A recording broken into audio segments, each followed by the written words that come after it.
ஒரு குழந்தை காலை 7 மணிக்கு பள்ளிக்கு போகுது. பை நிறைய புத்தகம், மனசு நிறைய பயம். ஆனால் அதே வயசு இன்னொரு குழந்தை அதே காலை 7 மணிக்கு பள்ளிக்கு போகுது. ஆனா அவன் கையில புத்தகம் இல்ல, ஒரு கேள்வி மட்டும் இருக்கு. இன்னைக்கு நான் என்ன கற்றுக்க போறேன் என்று. இங்கே 2 குழந்தையும் புத்திசாலிதான். ஆனா ஒன்று இந்தியாவில், இன்னொன்று வேற ஒரு நாட்டில். இதுதான் இன்றைய உலக கல்வி வேறுபாடு. இந்திய கல்வி முறை என்பது மதிப்பெண் மையம். இந்தியாவில் பள்ளி கல்வி எப்படி இருக்குதுன்னா, பாட புத்தகம், தேர்வு, மதிப்பெண், ரேங்க், காம்படிஷன். அப்புறம் குழந்தை கேட்கிற முதல் கேள்வி, சார் இதுக்கு மார்க் இருக்கா? ஆனா ஆசிரியர் கவலை, சிலேபஸ் முடிக்கணும். இதுல உண்மை என்னன்னா, பசங்களை நினைவில் வைக்க சொல்லுவோம், கேள்வி கேட்க விடமாட்டோம், தவறு செய்தா தண்டனை. இதோட ரிசல்ட் என்னன்னா, நல்ல மதிப்பெண் மட்டும்தான் கிடைக்கும். ஆனா தன்னம்பிக்கை குறைவு ஆகிடும், தோல்வியை கண்டாலே பயம். சரி, இப்ப மத்த நாட்டுல என்ன பண்றாங்கன்னு பார்க்கும். பின்லாந்த எடுத்துக்கிட்ட உலகின் நம்பர் 1 கல்வி முறை இங்க தான் உலகமே திரும்பி பார்த்தது. பின்லாந்து பள்ளிகளில் ஸ்டார்டிங்ல எக்ஸாம் இல்ல, ஹோம்ஒர்க் குறைவு, play plus learning, teacher guide பண்ணுவாங்க. குழந்தை கேட்கிற கேள்வி, இது எப்படி நடக்குதுன்னு ஆசிரியர் சொல்றது, நம்ம சேர்ந்து கண்டுபிடிப்போம்னு.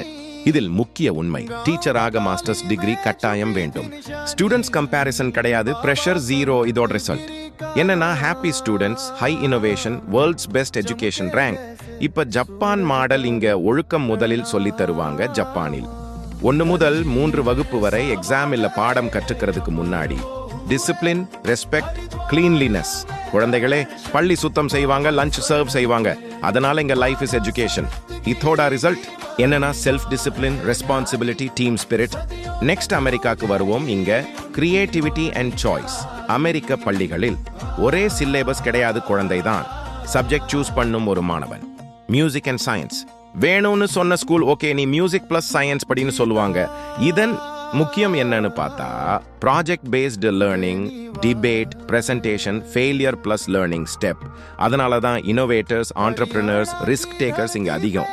அடுத்து ஜெர்மனி என்ன பண்றாங்கன்னு பார்க்கும். இங்க ஸ்கில் தான் மேட்டர். ஜெர்மனியில எல்லாரும் டாக்டர், என்ஜினியர் ஆக வேண்டிய அவசியம் இல்ல. 15 வயசுல academic path, skill plus vocational பாத்னு போறாங்க. Technician also have equal respect and skill job to high salary. அதனால தான் ஜெர்மன்ல லோ அன்எம்ப்ளாய்மெண்ட், ஸ்ட்ராங் எகனாமியா இருக்கு. இப்ப தென் கொரியா பத்தி பார்க்கும். இங்க பசங்க பிரஷர் குக்கர் மாதிரி. சவுத் கொரியான education equal to life or death pressure, long study hours, high competition. இதோட விளைவு high marks, beauty, stress, mental health issues, success plus stress to dangerous combo. இப்போ தலைவன் தமிழ்நாடு கல்வி பத்தி பார்க்கும்.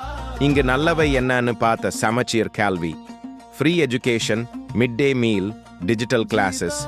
ஆனா பிரச்சனை என்னென்ன, exam pressure, memorisation, creativity lack, teacher overload. Tamil Nadu student எல்லாரும் நினைப்பது, படிச்சா மார்க் இல்லா ஃபியூச்சர் இல்ல. கடைசியா சீனாவில் கல்வி ஒரு தனிப்பட்ட விஷயம் இல்லை, அது நாட்டின் திட்டம். குழந்தைகள் நீண்ட நேரம் படிப்பு, கடும் ஒழுக்கம், தினசரி தேர்வுகள், சயின்ஸ், மேத், டெக்னாலஜி தான் சீனாவின் முதன்மை ஆயுதம். சரி, இப்ப எது பெஸ்ட் கல்வி முறை? ஆனா ஒரே நாடு பெஸ்ட் இல்ல, ஒரு நாட்டுக்கும் ஒரு தனித்துவம் இருக்கு.